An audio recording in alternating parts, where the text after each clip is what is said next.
hacerles una invitación muy relevante esta noche por un invitado que tenemos. Quiero invitar con un aplauso sincero de ustedes a Domingo, el cacique Domingo. Venga de nuestros pueblos en Vía Guaraní, nuestros pueblos originarios. Él nos va a dar los detalles, bienvenido Domingo, de lo que es el hijo de Ñanderú, ¿es así? Y del colibrí. Acá tenemos la imagen de Ñanderú, que nos representa más que nada a Dios. El artesano se va diseñando, se va idear, es como el rostro del ser humano, digo, se va diseñando por el rasgo guaraní. Justamente por eso es como tiene una melena, la nariz chata, el ojo bien firme y bueno, tiene una barba. Y bueno, está como que rezando, está pidiendo algo, está cubriendo con la mano algo como está cuidando. Eso es una madera de loro negro, una madera dura, pero cuando se moja en sí con el agua es como que es fácil de trabajarlo, es por eso. Y en este caso acá tenemos un tallado también de loro negro, representa al colibrí. Bueno, como el colibrí en sí es importancia para la comunidad y también el artesano fue diseñando de una sola pieza, las artesanías, los tallados son piros grabados, se quema con alambre caliente y es una sola pieza. El colibrí se representa más que nada un llamado, el que uno es el único ave que lleva la información a nuestro creador, a Ñanderú. Por eso representa dos similitudes, que es la importancia de que el ser humano vaya cuidando estos mini aves que ya están también en peligro de extinción.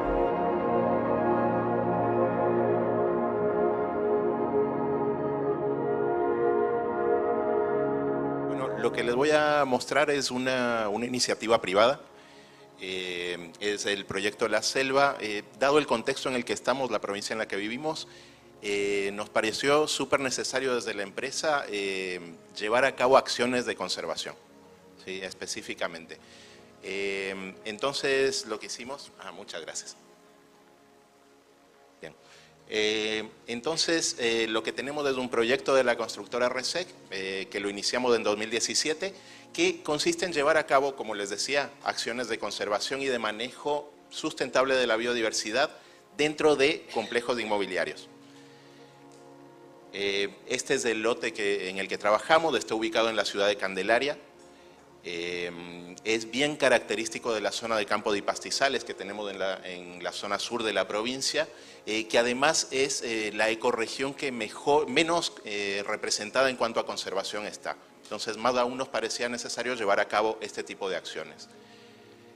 Es un predio de 10 hectáreas ubicado en Candelaria, lo dividimos en 49 lotes y cada uno de los lotes está caracterizado ambientalmente y zonificado hacia adentro.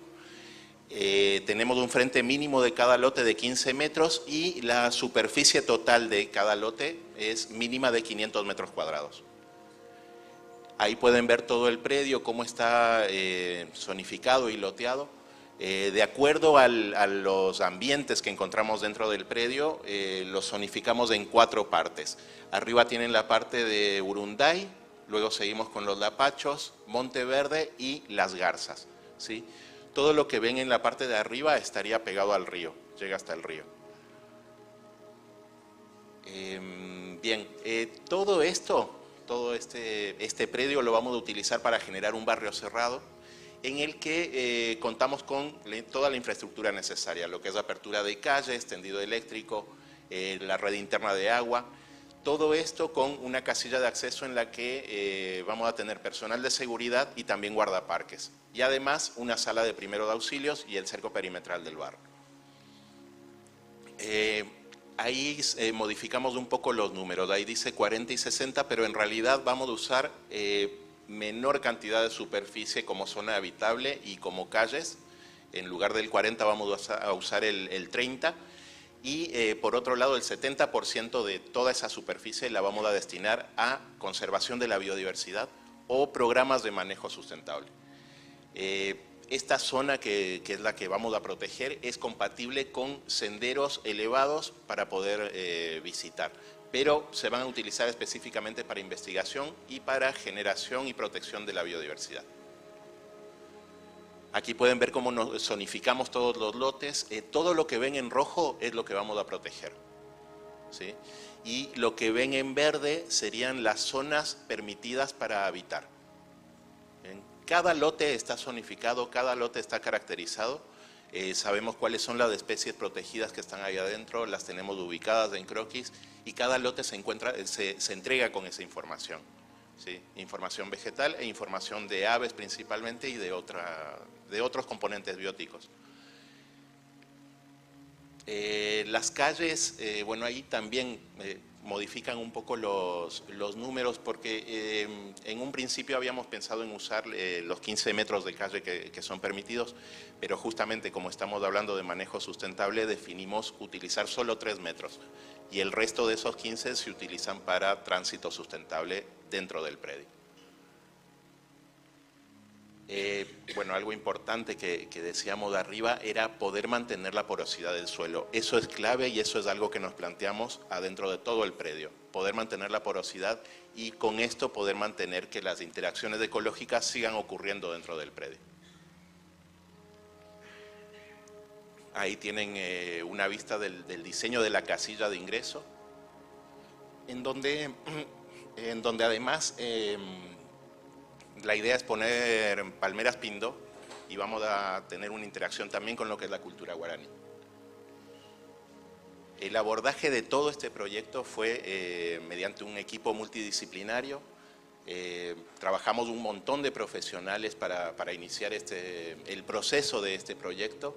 Están involucradas personas especializadas en conservación biológica, en evaluación de impacto ambiental, en análisis de biodiversidad también y por otro lado también en lo que es la parte creativa, ilustración, fotografía, creación de contenido, ya sea audiovisual o gráfico. Les cuento un poco cómo fue el proceso. Primero armamos el equipo de trabajo y luego nos fuimos a la base de todo, que sería la caracterización biótica del lugar. Hicimos, como les mostré, una caracterización general de todo el espacio, pero también dentro de cada lote. Ubicamos especies de interés y especies protegidas por ley y obtuvimos, y así dentro de cada lote establecimos 3 zonas.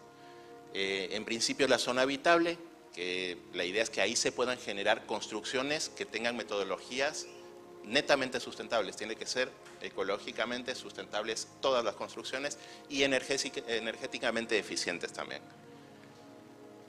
Ahí tenemos un ejemplo de la zonificación, que es como un zoom a lo que les mostraba en el anterior, que se veía todo rojo. Bueno, la parte verde es donde se puede habitar y toda la parte roja es lo que mantenemos como núcleo, lo que vamos a proteger.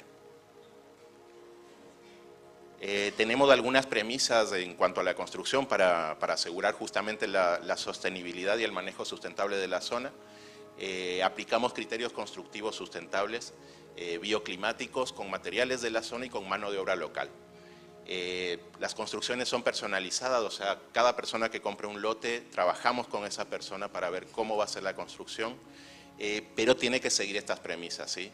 Algo clave, que sean elevadas del suelo, lo cual nos ayuda a que tengan eficiencia energética, porque podemos hacer que se enfríen mejor las construcciones teniendo ventilación por abajo. Y esto mantiene la absorción del suelo y la biodiversidad que ya vive ahí. Planteamos cercas vivas, cosa de que nos permitan la conectividad entre los distintos lotes y la conectividad de las zonas núcleo.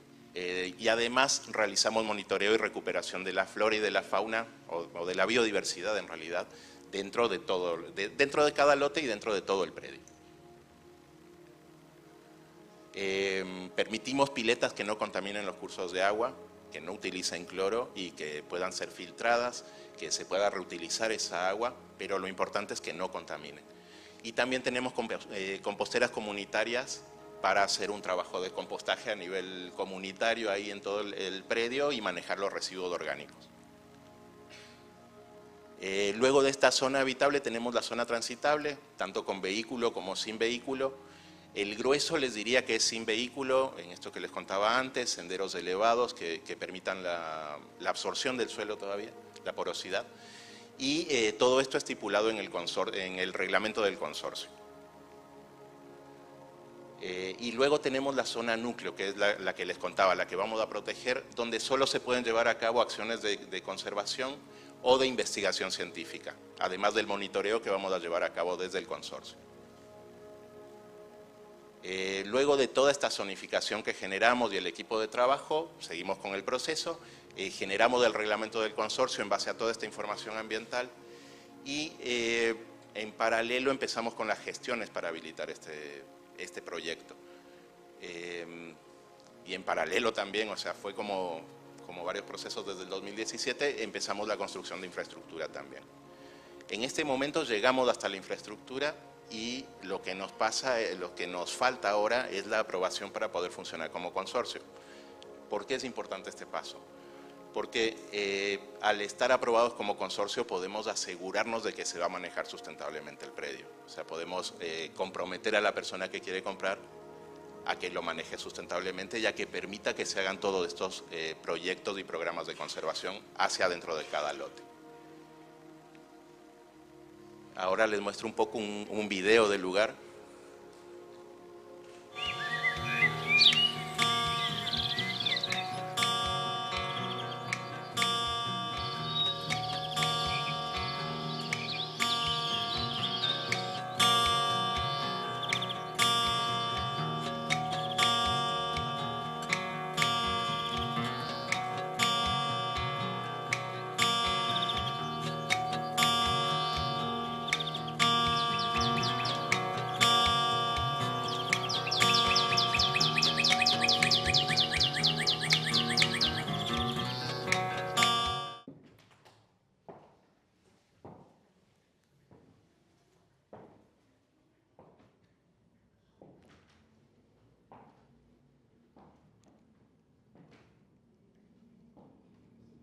En la lejanía se ve surgir la leve luz del astrosol.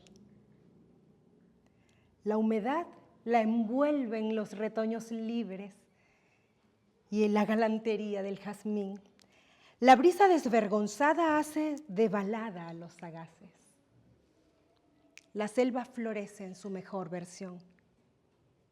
Hoy y siempre, en el orden del día, estará el amor.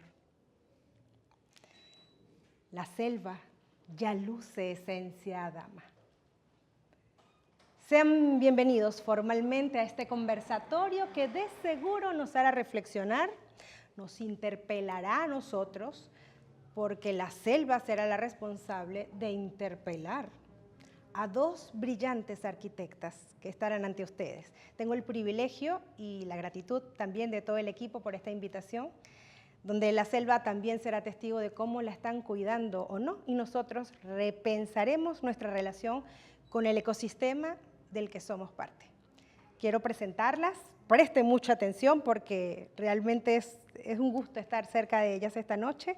Inicio con María Victoria Añibarro. Ella es arquitecta, además una destacada formación académica que ha tenido en lo profesional. Obtuvo una maestría en diseño ambiental y nuevas tecnologías en la Universidad de Málaga, España. Actualmente cursa el doctorado en eficiencia energética y su labor se centra en el diseño sostenible y la eficiencia energética en la arquitectura.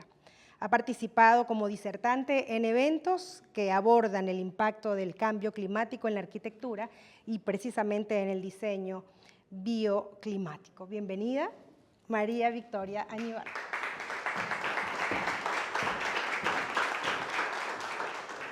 Un detallito para endulzarle la noche y la camiseta para que se ponga la del equipo, la selva. Ahí está. Vamos a presentar ahora a la arquitecta, quien es egresada de la Universidad Nacional de Córdoba, Ethel Frey. Se desempeña como jefa del Departamento de Proyectos y Supervisión de Obras de la Unidad Sectorial de Coordinación y Ejecución de Programas y también de Proyectos Especiales. Las siglas UCEP. y es directamente del Ministerio de Educación, Ciencia y Tecnología de nuestra provincia misionera. Así también cuenta con una experiencia internacional, habiendo realizado una pasantía de estudio en Rocha Iturbide, digo bien, en la Ciudad de México como parte del posgrado y en arquitectura educativa directamente de la FADU UNL. Allí también realizó importantes estudios de posgrado en la UBA sobre lo que es la gestión de la arquitectura educativa. Además ha participado como disertante en eventos relacionados con la arquitectura sostenible y el diseño bioclimático. Si les parece a ustedes también, demos la bienvenida a nuestra arquitecta Ethel Fera. Bombón, camiseta del equipo para que se la pongan. Bueno, como les adelantamos, van a escuchar sus voces porque la selva las interpelará. Comenzamos. ¿Están listas?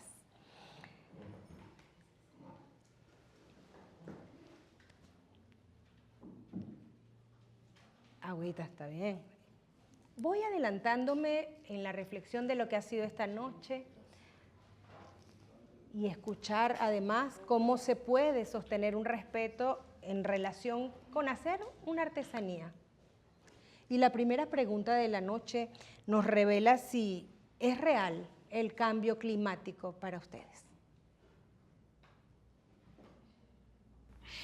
Bueno, la verdad que sí, es real desde el punto de vista que es, principalmente es el manejo de los recursos naturales, en función del quehacer cotidiano y en función de una organización que no se prevé porque estuvo en el hacer cotidiano hasta 2015, donde se generaron las ODS, que significan, ¿cómo se llama? Objetivos de Desarrollo Sostenible. Objetivos de Desarrollo Sostenible, en función de mantener un rigor dentro de un ecosistema, digamos, a nivel mundial, con objetivos para todos compartidos, arribados a una fecha o un término en corto, mediano y largo plazo, digamos. Sí, la verdad que sí. Ahora, ¿y qué opinión les merece estos objetivos de desarrollo sostenible ahora que los mencionan? Yo creo que son importantísimos.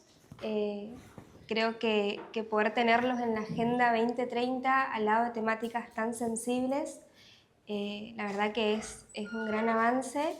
Y más que nada porque son objetivos que nos interpelan a todos. No es algo individual, no es algo que uno hace y se autoperjudica, sino que justamente son temáticas que perjudican a todos, son cuestiones globales, temáticas globales y problemáticas globales, y creo que el hecho de que estén presentes en la Agenda 2030 no solamente remarca la problemática, sino también intenta concientizar acerca de justamente qué pasa si nadie hace nada al respecto. Sí, sería como generar conciencia social en esta evolución social, si se quiere, pero hacia un nuevo paradigma. O sea, mirado desde varios aspectos, después de la pandemia, hubo un repensar en todo lo que significa el medio en donde estamos, porque al estar quietos nos damos cuenta de que el mundo se para y de que la realidad existe y que no la vemos porque en el frenesí cotidiano ni siquiera podemos percibirla, porque es ese famoso dicho de que el tiempo es dinero, y muchas veces la vida pasa porque el tiempo es vida y no dinero. Entonces creo yo que ahí está el foco, porque todo tiene que ver con un ciclo de vida, digamos. Desde la mirada de lo que significa, como dijimos al principio, de los Objetivos de Desarrollo Sostenible. No, la problemática principal, digamos, el cambio climático. Claro, el cambio climático en realidad no es algo externo, es nuestro, es interno, está dentro nuestro porque es una consecuencia de nuestro vivir y nuestro accionar. A dónde ponemos el foco es la consecuencia de lo que nos trae, digamos.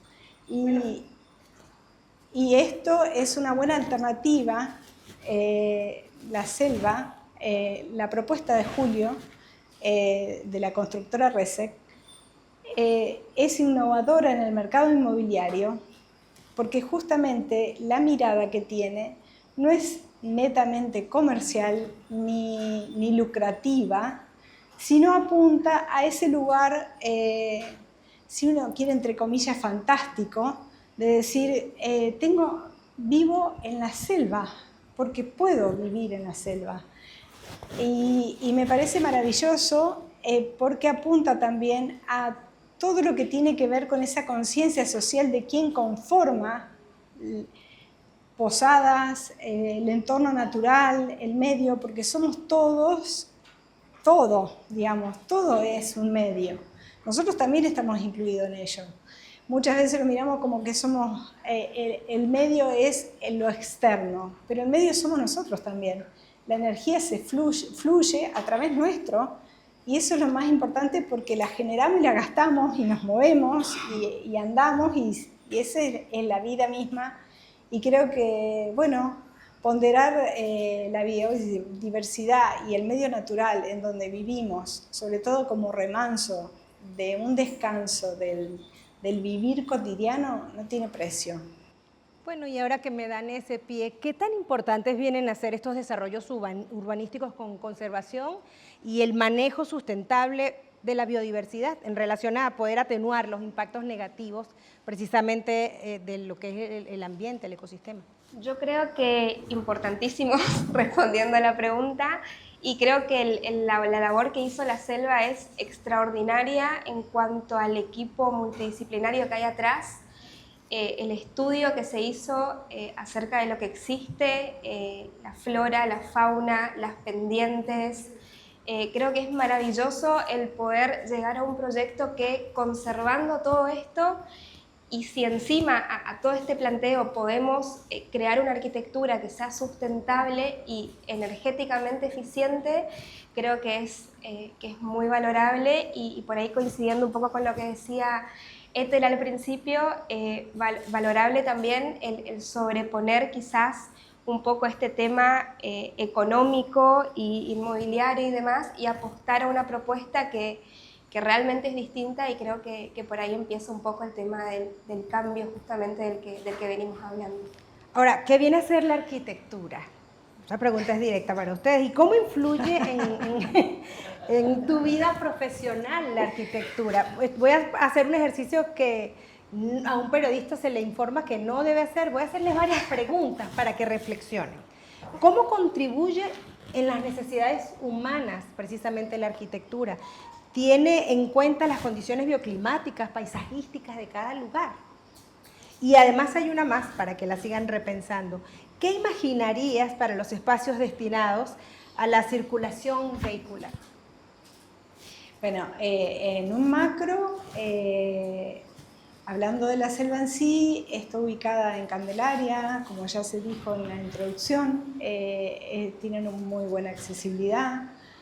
Dentro del predio la accesibilidad vehicular es restringida, tiene un flujo mínimo porque digamos que es solo residencial, entonces es un transitar mínimo hacia a nivel vehicular, ¿no?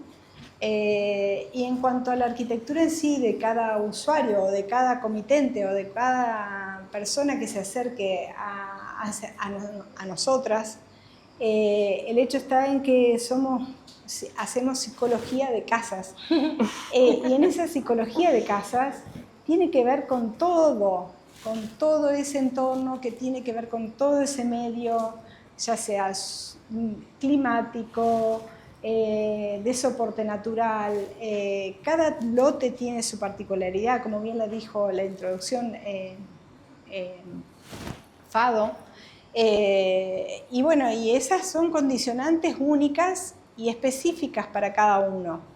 Creo yo que la mirada nuestra está en función de saber discernir y sacarle el mayor provecho a lo que las necesidades del comitente, digo, y generar un producto o una unidad habitacional que tenga que ver desde la línea cero con un proyecto que tenga esa mirada de eficiencia energética, con tiempos pausados, porque hoy la variable tiempo es bastante rigurosa en el devenir del mercado, digamos.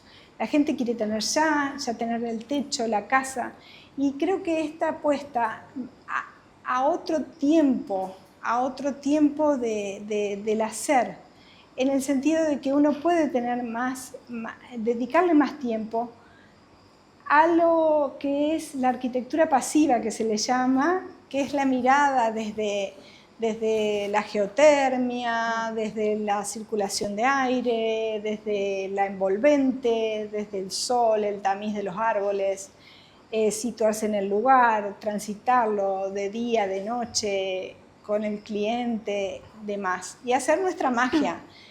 A su vez, apoyada un poco más en la mirada que más desarrollada tiene Victoria, que es en la eficiencia energética pura, cuando quizás se apaga esa luz natural y se enciende la artificial, que también tiene muchas opciones hoy por hoy, así como las infraestructuras de servicio, pero que ponderan y hacen eficiente el uso de la energía que nos transforma, digamos, porque es así. Exactamente, yo creo que, bueno, personalmente creo que la arquitectura es un poco arte, pero es muchísima exactitud, son métricas reales, se puede construir, se puede reducir el consumo energético, como decía Ethel, a través de técnicas pasivas, combinándolas con técnicas activas, y eso la verdad que es un logro espectacular, porque de una forma, usando técnicas pasivas, podemos reducir, por ejemplo, a través de la elección de materiales, las temperaturas internas, podemos reducir la utilización de luz artificial, y a través de las técnicas pasivas, una vez que este consumo ya es menor, podemos hacer que sea eficiente esa poca energía que se está utilizando. Entonces a mí me parece que va un poco por ahí el hecho de no es una u otra, sino sería para mí espectacular poder combinar ambas y crear justamente unos valores reales, digamos. Es que hoy por hoy la arquitectura es eso, es dar una respuesta con toda una mirada integral de todo el conocimiento y ponderando todos los recursos y las habilidades que tenemos a nuestro alcance. O sea, desde el punto de vista que quizás, a lo mejor,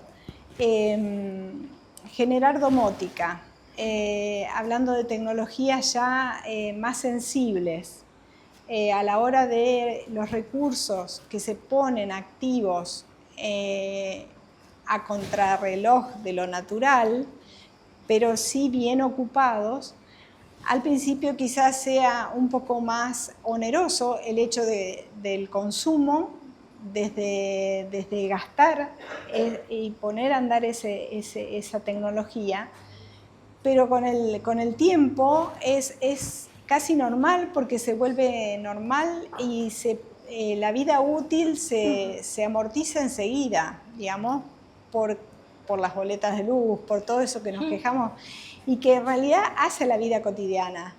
El quejarnos ya no debiera ser así, porque así como dijo Victoria, charlando en otras charlas previas que tuvimos, tiene que ver la mirada que ella ponderaba, es no solo acá en la selva, desde una casa hecha desde cero, sino desde donde nosotros vivimos hoy en día, y cómo podemos beneficiarnos y hacer más eficiencia energética a nuestras viviendas con algunas pequeñas acciones nomás. Y bueno, creo que en ese es nuestro desafío como profesionales, desde nuestro perfil y desde nuestra mirada específicamente. Volviendo un poquito a la última pregunta que hablabas de circulaciones vehiculares dentro del barrio, a mí sí me gustaría imaginarme la selva. Obviamente esta infraestructura es necesaria, eso no está en tela de discusión. Sí me gustaría poder pensar en que todas las circulaciones vehiculares sean lo más absorbentes posibles. Yo sé que se trabajó con un estudio previo donde se respetó lo que ya estaba, no se impuso absolutamente nada.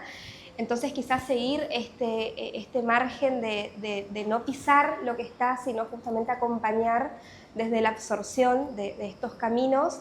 Y creo que esto lo podemos hacer también a través de la elección de materiales que utilizamos para poder crear estos senderos, que como digo son totalmente necesarios, la gente tiene que circular, pero siempre desde el punto de vista del respeto hacia el lugar a donde estamos implantando el proyecto, que en este caso es básicamente una selva virgen. Primacía.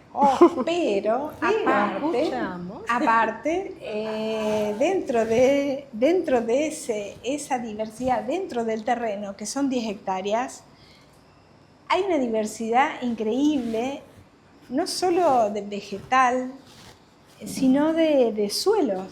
Hay planchas de lajas. Entonces vos decís, ¿cómo ese árbol creció? Y sin embargo creció, y sin embargo es absorbente, y uno nunca se imagina o desconoce que una placa de piedra sea absorbente a la vez, pero sí es porosa porque tiene una contextura de arena, porque la laja de San Ignacio, y que es toda la misma placa que genera el Paraná en esta altura de donde estamos geográficamente hablando, tiene que ver con esa absorción, ¿no? Y cómo varía la implantación de cada lote, de cada vivienda, en cada lugar de identificados 4 lugares hay como zonas. Una la del río, es que hay Urunday, que tiene toda una humedad, todo lo que trae el río, y va subiendo y va generando otras condiciones naturales mucho más ricas, que quizás hay una variedad increíble para cualquier cliente, digamos, para todos los clientes, si vamos a hablar del uso de cada uno, digamos, en la búsqueda de su lugar. Porque a algunos les interesan las visuales, a otros les interesa ver el río desde arriba, estar más alto, disfrutar de la brisa, a otros les gusta estar en medio de la naturaleza, qué sé yo, ahí está, es hermoso, la verdad, es maravilloso, y te felicito, Julio, por la puesta en valor y lo arriesgado de tu propuesta, comercialmente hablando, y como oferta innovadora dentro del mercado de un barrio cerrado, realmente como reserva natural.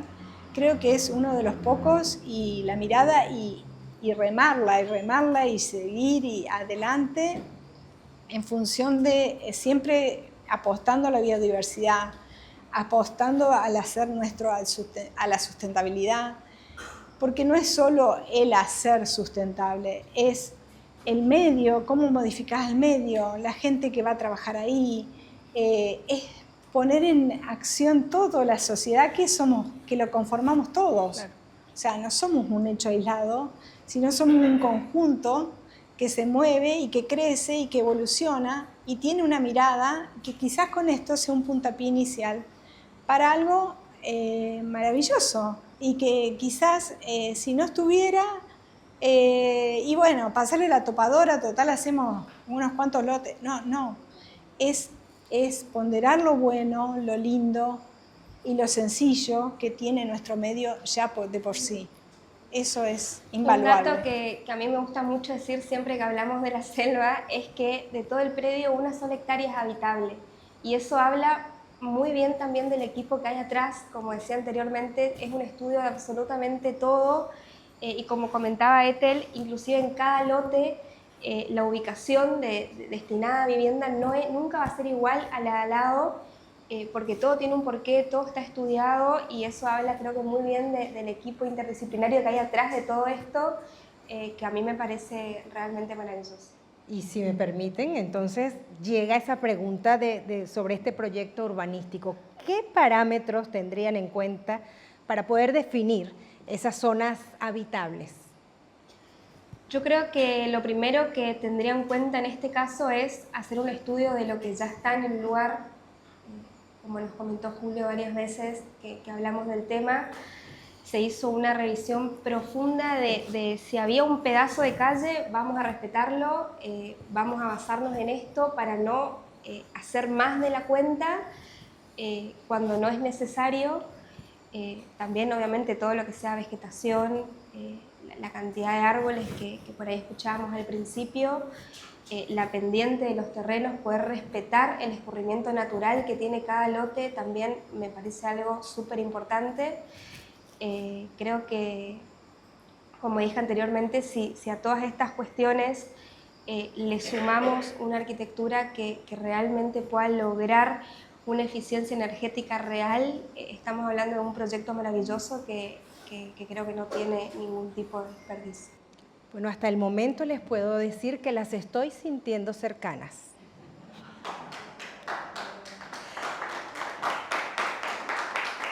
Temprano en la mañana, la brisa fresca, sombras y el contraste de tonalidades verdes empiezan a ser.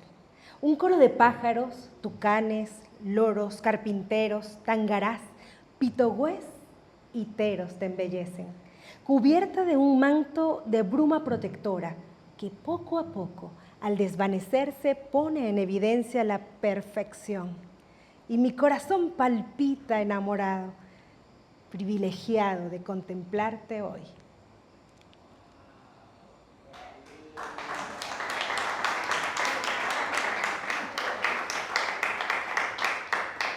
Julio Resec.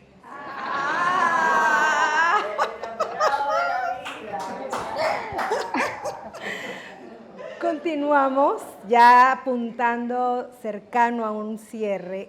¿Qué opina sobre las fundaciones, la ventilación, la absorción del suelo?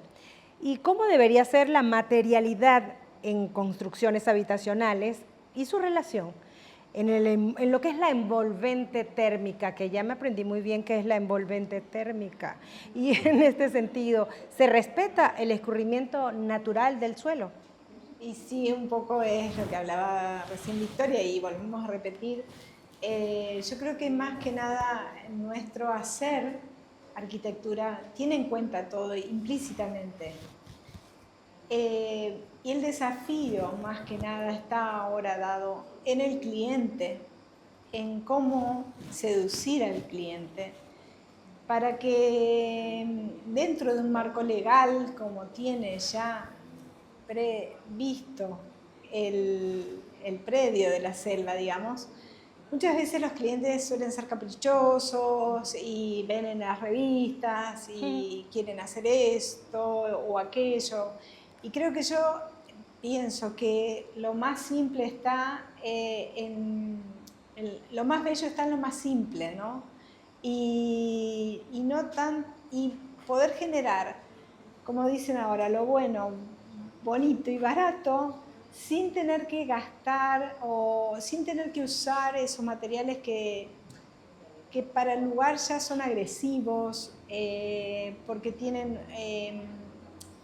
no es el poner un material dentro de un contexto, el llevarlo a la logística, el trabajar ese material, tiene todo un quehacer. No es que algo se compra y se pone, no, hay un proceso.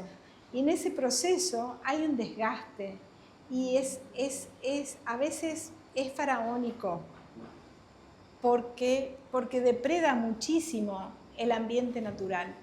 Entonces sí, uno puede tener un cuidado, puede orientar al cliente, puede decirle que hay normativas, que existe la la construcción elevada para mejor ventilación, cuál es la mejor orientación, cuál es el muro o el revestimiento o el material que mejor se dispone para tal orientación, o el alero, o la cubierta verde, o la cubierta de teja, que hoy por hoy está tan subestimada, siendo que es uno de los medios más nobles, porque está hecha de barro del lugar, o sea, y se ha perdido. ¿Por qué? Porque viene la chapa trapezoidal y la chapa no sé qué, y la chapa decorativa y la chapa que no es del lugar. O sea, si vamos a volver un poco a la mirada de los materiales sostenibles, de lo que hace a la tierra, al lugar, a la madera, a mirar un poco el entorno donde va a estar inserto, cuáles son los materiales del lugar, cómo es la armonía. Y ahí está la armonía, ¿viste? Es mucho más simple, es mucho más simple. Totalmente, yo creo que un factor a tener en cuenta cuando hablamos de este tipo de construcciones es el lugar donde estamos construyendo. Nos da muchísima información para poder aplicar después por ejemplo, la elección de los materiales. Cuando hablamos de zonas subtropicales, sabemos que estamos hablando de humedad, de altísimas temperaturas. Entonces quizás es muy bueno tener en cuenta, no solamente como comentaba Éter, el tema de cómo llega el material a la obra, sino el hecho de, y un poco me remito a lo que dije anteriormente, de que para mí la arquitectura es también mucha ciencia, la capacidad que tiene ese material, por ejemplo, de absorber calor y transmitirlo al interior, porque eso va a significar eventualmente que tengamos 2-3 grados más en el interior que quizás podríamos evitar si usamos materiales que sean mucho más eficientes en ese sentido. Entonces por ahí también está bueno poder saber elegir y saber dónde estamos construyendo más que nada, porque obviamente no va a ser lo mismo construir en un clima subtropical que hacerlo en otro que es totalmente diferente. Sobre todo por eso, porque los materiales también hablan a la hora de elevar temperaturas en el interior. Hay muchas veces que es gracias justamente a la mala elección de materiales, el hecho de que decimos, uy, qué calor que hace acá, creo que totalmente se puede evitar a través de quizás una mejor elección en este sentido. Y un buen asesoramiento. Totalmente. Y quizás, afianzando un poco más lo que dice Victoria, podemos obtener una linda imagen, una buena imagen, porque el exterior es una cosa y lo que está dentro es otra. Entonces, vos decís, bueno, ¿vos qué querés lograr? Y yo quiero tal. Y bueno, fantástico, tenés esta posibilidad de hacerlo de esta manera y queda igual, ¿viste? ¿Entendés? Pero esa mirada, solo nosotros como profesionales le podemos sugerir y podemos ver y podemos trabajar con el mismo usuario y llegar a ese abordaje, bueno, porque es nuestro perfil, digamos, nuestra mirada. Bien, y hay que seguir en esto, Sí, porque claro. estamos repensándonos. Exactamente. ¿Qué opinas sobre lo que es la gestión de residuos? Es todo un tema. Es todo un tema porque desde que nos levantamos hasta que nos acostamos generamos residuos. Hay residuos domiciliarios y residuos de obra. Hay una diversidad increíble y tiene que ver con la vida que llevamos. Tiene que ver con la conciencia, con la educación social sobre todo. Yo creo que una mirada desde ese lugar involucra más actores, si bien está puesto el foco, digamos, pero es en un macro, digamos, como si fuera mirando la ciudad de Posadas, con leyes, con ordenanzas municipales, con ordenanzas en Candelaria. O sea, tiene que ver con lo educativo, con las escuelas, con la enseñanza, con los chicos. Más nosotros que tenemos todo por hacer, porque no vivimos en un hacinamiento como lo vive en Buenos Aires, que es un frenesí cotidiano que el tiempo no lo permite, digamos. En cambio acá sí vos podés tener, poner en un residuo en el otro, y a su vez incluso si vamos a redoblar un poquito la apuesta, quizás ese material puede ser nuestro combustible para el auto, que todavía no lo hemos hecho, pero sí quizás como sociedad en mínima, en una célula mínima. No te digo que impactemos a nivel... No, sería una mínima acción acá, ¿entendés? Como un punto de partida para esta sociedad, en función de esta sociedad. Creo que esa es la conciencia que debemos tomar, porque todo surge de una necesidad. ¿Viste? Cualquier acción surge de una necesidad. La necesidad de irte a Brasil porque querés estar mirando el mar y sintiendo la paz. La tenés acá, a 10 kilómetros, no sé a cuánto, sí. ¿Entendés? Y podés vivir en esa paz, y podés respetar, y no hace falta irte acá, en tu casa misma, en mi casa. Creo yo que parte de uno hacia afuera, la mirada.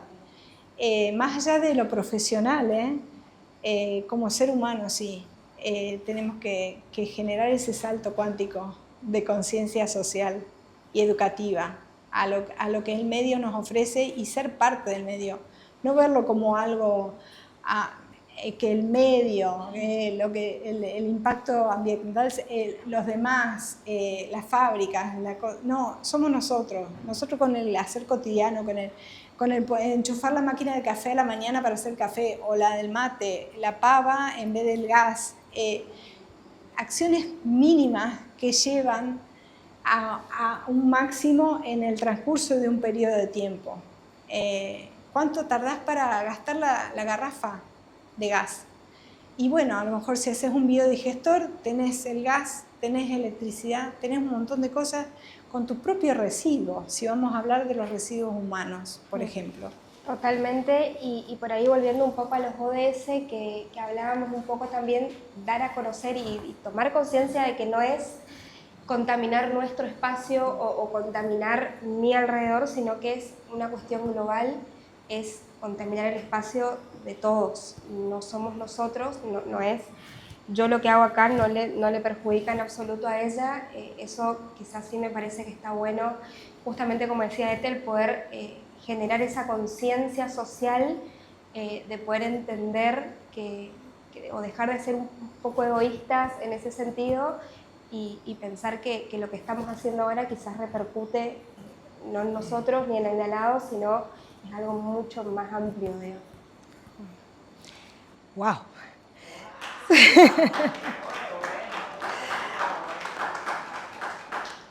Antes de cerrar, a mí me gustaría también conocer qué opinan sobre el manejo de las piscinas, todo lo que tiene que ver con los productos químicos, la elaboración. Creo que sería bueno evaluar quizás la posibilidad de poder filtrar el agua a través de plantas y microorganismos, y prescindir de la utilización de cloro y productos químicos, que sí entiendo que es un requisito también que se plantea dentro del proyecto de la selva. Eso me parece muy interesante porque es una alternativa a la piscina convencional que todos conocemos, y quizás podría ser un paso más o un aporte más justamente a todo esto que venimos hablando. Exactamente, porque dentro del impacto ambiental, lo que muchas veces quizás como sociedad no conocemos y no estamos informados, pero quienes nosotras nos capacitamos para dar una respuesta, desde la parte biológica, creo que estaba la bióloga por acá, sabe muy bien que existen plantas que hasta filtran metales pesados. Entonces, quizás el saneamiento de los arroyos a nivel macro, urbano, por decirte como gran acción, digamos, Bueno, ¿viste? Claro, y en una piscina es un micro, digamos, es un microsistema que es lo mismo. Y justo hablaba con Lilian Beck, mi amiga, y me dice, Ethel, pero eso trae muchos problemas, porque hay bichos, porque... Pero no, porque tenés peces, podés poner peces koi, por ejemplo, podés poner tilapia, podés armar un ecosistema, o sea, abrir un poco la mente, mirar un poco más allá, sentirse parte, porque si vos te metés en el río, hay peces, si te metés en el mar, hay peces, o sea, uno busca ese volver a lo natural, y creo que esa es la mirada esencial para volver a lo natural. Y lo más fácil es no tener que ir a comprar el cloro, no tener que esperar al filetero que te venga a pasar, no tener que depender, es mucho más eficiente, natural y simple. O sea, es estar asistido por un profesional. La mirada del profesional capacitado es singular, es única, y la interdisciplina que generó Julio con esta propuesta, teniendo a biólogos, a arquitectos, a ingenieros, genetistas, de toda una diversidad de gente que es maravillosa, porque está bueno, porque generamos conciencia sin querer. Al accionar, al hacer una acción simple, ya generas conciencia. Entonces, la repetición de ese puntapié inicial es lo que va a llevar a lo que sea masivo. Después siempre, ni se van a acordar de la pelopincho, por decirte. Algo muy sencillo, ¿no? Pero sí, creo que va por ahí la mirada, ¿no? De las piletas naturales. Y me gustaría también revisar, porque lo tocaron dentro de la conversación, profundizar sobre la opinión en lo que en el presente viene a ser la domótica. La domótica es un conjunto de técnicas orientadas a automatizar una vivienda. Yo creo que la domótica es seguridad, es confort, es eficiencia energética, y creo que es necesaria el hecho de que un edificio pueda, sin intervención humana, generar confort, por ejemplo, en el uso del aire acondicionado. Es el edificio quien mide las condiciones externas para directamente programar los equipos a un confort ideal, ni más ni menos, para no gastar energía que no necesitamos gastar. Y ni hablar si lo combinamos con sistemas de autogeneración de energía, como los paneles solares, y lo beneficioso que puede ser dentro del campo de la seguridad y el confort.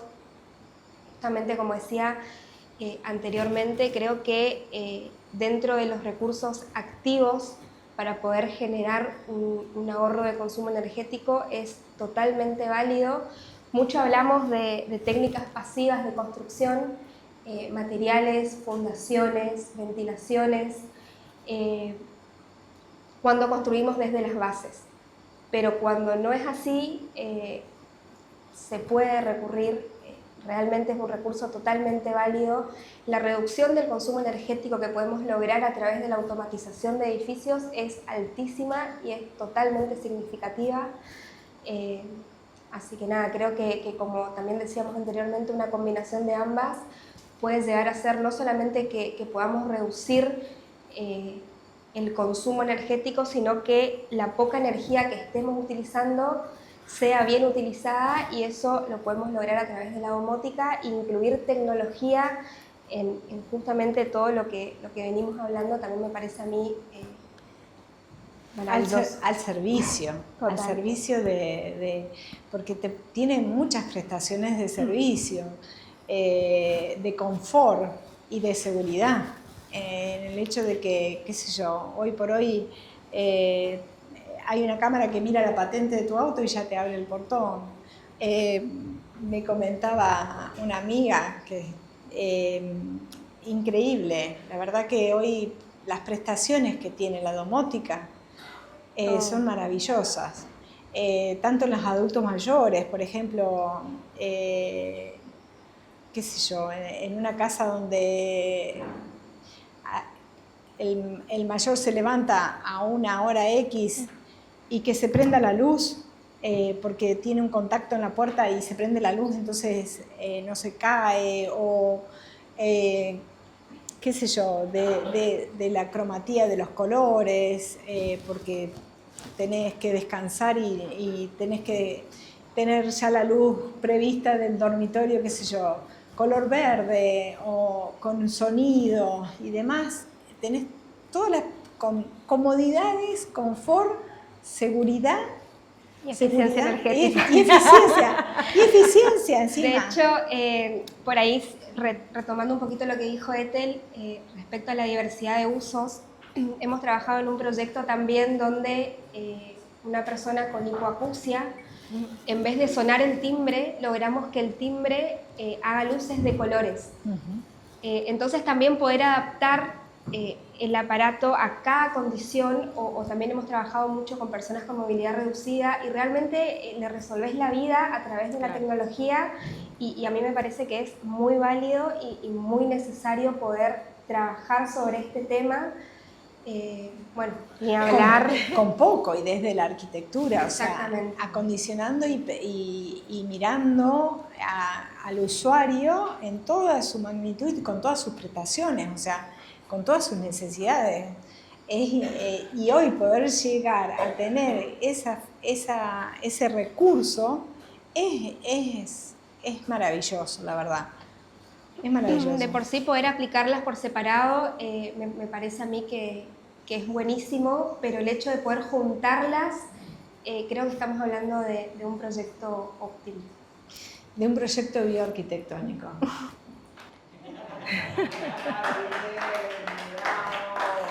Soy el monte, monte, monte, monte.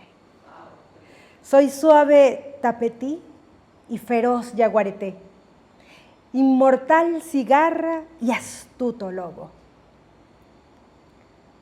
ordenado insecto. Sirvo de fresca aurora, cálido crepúsculo, estrellada noche de claros de luna. Soy el monte, monte, monte. ¿Me cuidas? Soy vida, leyenda y realidad. Quiero mostrarte mi belleza. Soy agua, neblina ancestral, salto, garganta del diablo. Soy animal, viento, sol, selva. Soy la tierra sin mal.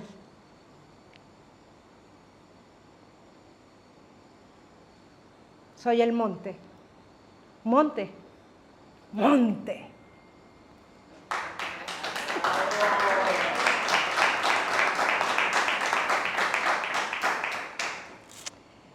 Queda una más y preguntas del público. Estoy muy feliz de que conserven a la selva. Creo que esta noche voy a dormir con más estrellas. ¿Qué opinas sobre la arquitectura bioclimática? Y bueno, creo que en cierta manera te la hemos respondido, ¿Sí? desde distintos puntos de vista, que quizás es un cliché el término en sí, pero hoy la mirada es esa, es un todo de la armonía entre todas las variables, pero con la mirada del medio ambiente, o sea, bio es vida, climática es clima, entonces es una arquitectura que tiene en cuenta la vida, el clima, dónde está inserta y en armonía, en plenitud. Creo que es eso, es el colorario de todo lo que hemos hablado, más o menos, sí. Y es una invitación, lo que ustedes dos esta noche nos han invitado, a eso de repensarnos, como dijimos al principio, pero a reconocernos como el medio, a tomar decisiones coherentes con el presente, a saber que están ahí a la altura de nuestras decisiones los cambios, porque nos están proponiendo todo esto en la jornada de hoy. Exactamente, yo creo que un poco como conclusión para poder cerrar todo lo que se dijo, creo que es bueno poder pensar en edificios o en viviendas que utilicen el recurso energético del lugar donde están implantadas para poder reducir el consumo de energía y bueno, y también entender de que si no tenemos la posibilidad de construirlo desde cero, podemos usar mejor la energía que ya estamos consumiendo a través de distintos recursos, como bien se dijo la domótica o la generación de energía a través de paneles solares. Creo que son recursos válidos y totalmente beneficiosos. O a través de la tecnología, mejorando la envolvente. Sí. Quiero invitarles a una proyección de la poesía. Piae, ¿se llama la poesía? Piae. Rápido. Ah, mira, aprendí hoy algo más. Piae es rápido en guaraní. Bueno, piae. Entregué la primera tierra a ustedes, lugartenientes, y me retiré a las profundidades del paraíso. Hoy vuelvo para ver lo que han hecho de ella. Piae. Rápido atiendan a la selva, rápido. Ámense y conquístenla sobre todas las esencias. Restituyan el amor, restituyan amor. Que florezca la pasión por toda ella, como el lapacho, desde entre las cenizas del olvido, hojeando los venideros nuevos latidos, nuevos cielos, nuevos tiempos de amor. Piae. Rápido salven a la selva. Piae. Rápido sean veloces mirando hacia lo ancestral. Rápido restablezcan a la primera tierra tal cual se las entregué. Piae.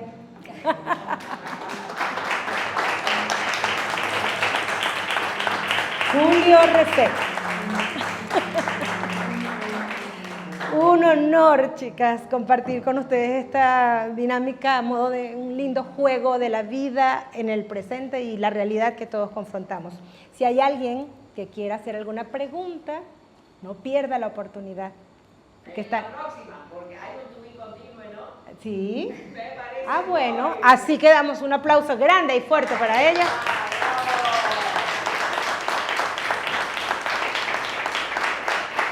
A todos los presentes, gracias por acompañarnos. Sigan disfrutando, por supuesto, de la velada. El primero que se vaya cubre la cuenta, ¿no? A mí me gustaría, antes de irme, agradecerle a Julio y la verdad que a todo el equipo que hay atrás. Para mí es un placer estar acá y felicitar el proyecto porque genuinamente creo que es algo maravilloso. Es algo que no se ha hecho hasta el momento y creo que tiene un potencial espectacular que ojalá podamos explotarlo al máximo. Gracias.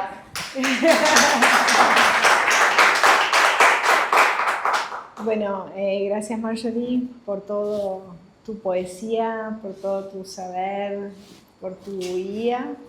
Y en el marco de Julio, la verdad que lo conozco desde hace mucho tiempo y sé lo tenaz que es para llegar a lo que quiere en pos de la mirada de todos.